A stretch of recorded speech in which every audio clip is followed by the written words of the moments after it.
கடலூர் மாவட்டம் சேத்தியாத்தோப்பு பகுதியைச் சேர்ந்தவர் நடராதன் மகன் ராமராஜன், வயது 27. இவர் கல்லூரியில் படித்து வரும் 17 வயது சிறுமியை காதலித்து கோவிலில் வைத்து திருமணம் செய்தார். இதற்கு 2 தரப்பு பெற்றோர்கள் எதிர்ப்பு தெரிவித்தனர். பெற்றோர்கள் எதிர்ப்பை மீறி ராமராஜன் சிறுமியுடன் குடும்பம் நடத்தி வந்தார்.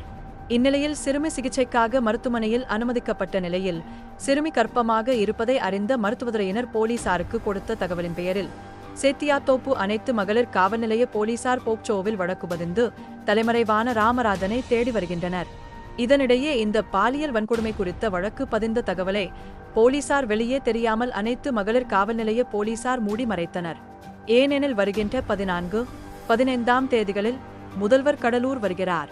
அதனால் கடலூர் மாவட்டத்தை குற்றமில்லா மாவட்டமாக காட்டுவதற்காக பாலியல் குற்றம் தொடர்பான வழக்கு பதிந்த தகவலை வெளியே தெரிவிக்க போலீசார் மறுத்துள்ளது பலருக்கும் பேசு பொருளாக மாறியுள்ளது.